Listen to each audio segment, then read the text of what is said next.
반려명상 5장 홀로명상. 진선미. 나는 내가 만드는 작품이다. 나는 나를 얼마나 알고 있나. 남일에는 관심이 많으면서 정작 자신에 대해서는 잘 알지 못한다. 자기도 모르는 나를 남이 알아주기를 바란다. 자신에 대한 무지와 허망한 기대는 잦은 고통으로 나타난다. 크고 작은 모습으로 엄습해오는 불안은 빨간 신호등이다. 잠깐 멈춰 나를 봐달라는 존재의 외침이다. 나의 SOS가 무시될수록 괴로움은 무게를 더한다. 죽을 때까지 불안과 괴로움을 이고 지고 살 수는 없는 노릇이다. 조금씩 짐을 덜어내며 가볍게 살 방도를 찾는 것, 그것이 지혜다. 나와 친해지면 나를 더 많이 알 수 있고 사는 일도 조금씩 수월해진다. 언제 삶의 무대에서 내려와야 할지 모르니 나에 대한 알은 현실적으로 시급을 다투는 중요한 일이다. 그리스 델포이 아폴론 신전도 재촉하고 있지 않은가? 너 자신을 알라고. 나는 혼자가 아니다. 나는 세 차원으로 이루어져 있다. 본질적인 나, 참나, 속나와 실존적, 철학적인 나, 자아, 몸나, 겉나, 그리고 겉나를 속나로 이끌어주는 미학적인 나, 얼라다. 인간의 본성을 구분지은 세 차원의 나는 각각 나를 포함한 세상이 무엇이고 어떻게 살아야 하고 무엇을 향유해야 하는지를 말해준다. 나는 진선미, 삼위일체다. 이런 나의 보편성과 특수성, 나에게만 있는 창조성을 알아볼 때 나다운 삶이 가능해진다. 세상에서 나와 똑같이 생기고 똑같이 생각하고 똑같은 삶을 사는 생명체는 없기 때문이다. 나는 천상천하 유아독존이다. 나를 대신할 존재는 땅과 하늘 사이 그 어디에도 없는 유일한 존재라는 말이다. 나는 존엄이다. 나를 안다는 것은 본질적으로 나라는 존재의 무한한 가치를 실감하는 것이며 실존적으로 이 생을 체험하는 자아, 몸나의 한계를 인정하는 한편 나에게만 있는 고유한 색깔을 드러내는 과정 모두를 의미한다. 세 층위가 조화와 균형을 이룰 때 비로소 나다움, 자기다움이 오롯해진다. 내 안에 참됨, 바름과 아름다움을 찾아내는 일이야말로 인생의 최대 프로젝트다. 이렇게 내 삶은 그대로 나의 작품이 된다. 나는 작품을 만드는 예술가다. 삶보다 더 위대한 작품이 어디 있는가? 우리는 너나 할 것 없이 이미 창조자다. 그런데 그 사실을 모르고 허구한 날 헤매고 작아지고 무적행에서 허덕인다. 세 층위의 나 가운데 참나와 얼라는 보물처럼 안에 꼭꼭 숨어있다. 몸나가 끄집어내야만 모습을 드러낸다. 평생 이 작업을 하지 않으면 나는 반쪽도 아닌 3분의 1로 살아가는 꼴이니 안타깝고 서글픈 일이다. 보물찾기는 몸나의 몫이다. 그리고 나를 찾아 떠나는 여행은 오직 홀로 감당해야 하며 홀로 있는 시간에 이루어진다. 그런데 많은 사람들이 홀로 있음을 버거워한다. 홀로를 견디지 못하고 소음에 기대니 속나는 요원해질 뿐이다. 시끌벅적한 장소에서는 작은 소리와 조용한 움직임을 알아차리기 어렵다. 내 몸의 감각과 생각이 나를 온전한 나로 이끌게 하려면 홀로 있을 수 있어야 한다.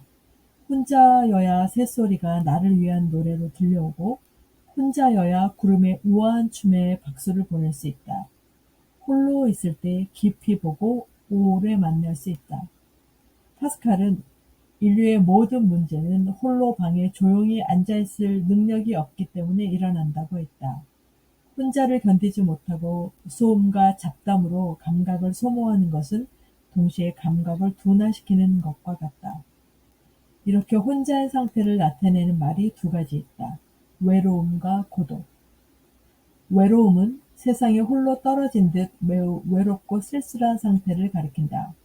외상이 없지만 외로움은 때로 암보다 무서운 병이 되곤 한다. 암은 수치화할 수 있게 정도에 맞게 대응할 수 있지만 외로움은 경계가 모호해 손도 쓰지 못하고 깊어지기 일쑤다. 어디서부터가 외로움이고 어디까지가 홀로 견딜 만한 상태인지 알 수 없기 때문이다. 방치된 채 깊어진 외로움은 정신을 넘어 몸과 삶을 훼손한다. 문자 그대로 외로워 죽겠다고 호소하는 외로움은 보이지 않는 바이러스만큼이나 무서운 알이다. 모두 저마다의 외로움이 있다. 외로움이 삶의 그림자처럼 따라다니고 잡초처럼 흔한 것이라면 외로움을 병이 아니라 약초로 삼아보면 어떨까?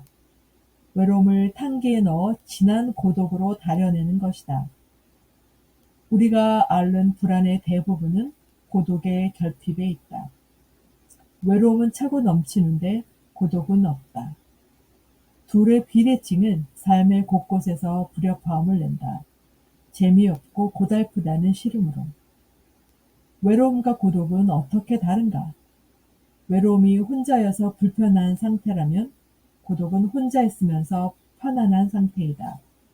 외로움이 스스로 삶의 의미를 찾지 못하는 무력한 기분이라면 고독은 오히려 타인의 방해 없이 능동적으로 사유하고 창작하고 쉴 수 있는 적극적인 홀로 있습니다. 폴 틸리히는 외로움과 고독의 차이를 이렇게 말했다.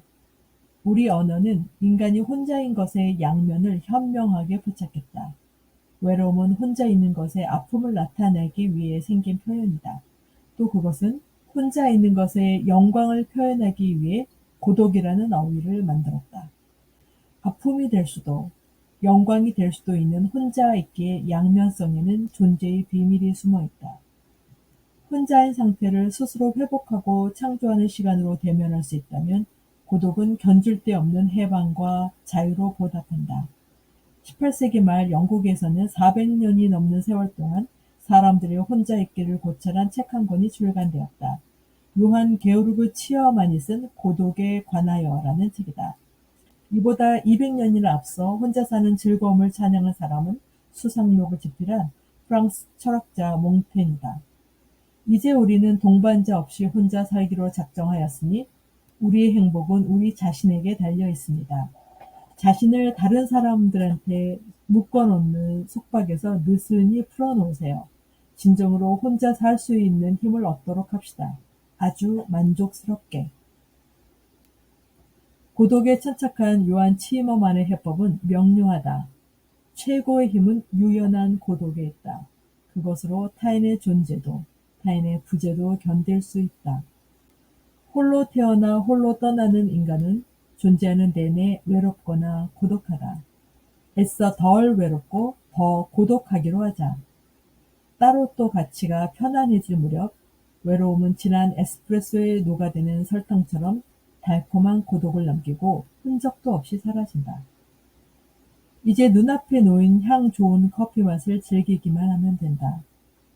동서양을 막론하고 고금의 지혜 전통은 홀로 있음의 중요성을 강조한다. 힘 중에서 가장 세은 힘은 홀로 있을 수 있는 힘이다. 중용은 신독을 성인이 되는 길이자 수신의 길로 정하고 있다. 신독은 남이 보지 않은 상태에서 스스로를 지키며 자기 그림자에 부끄러움이 없는 것을 의미한다.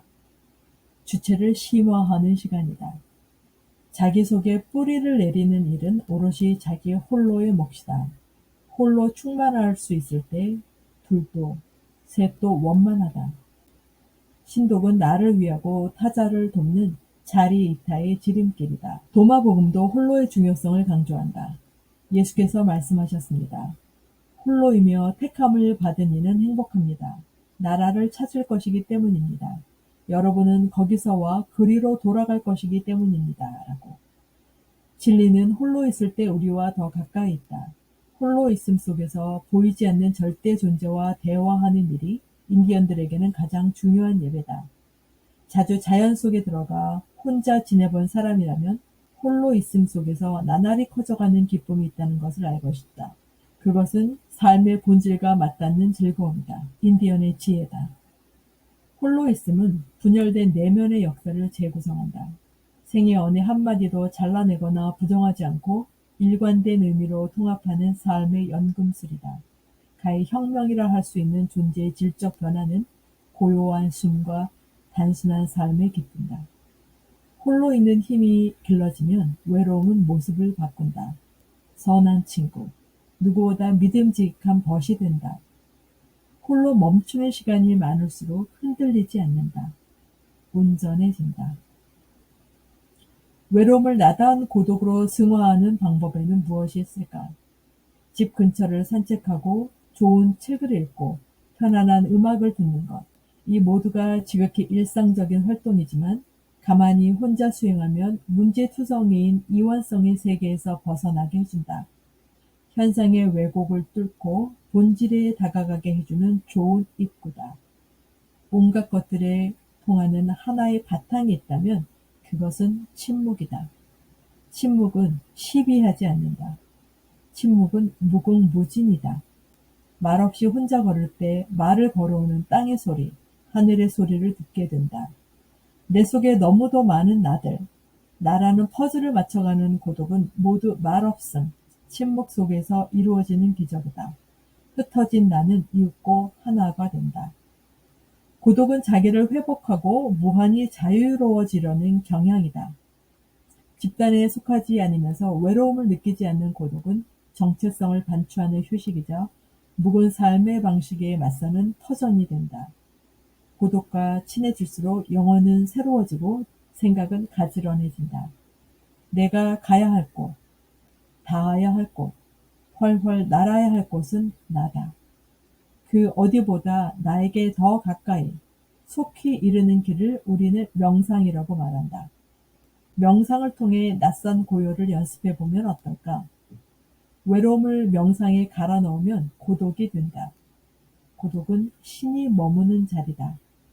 신은 고요하다.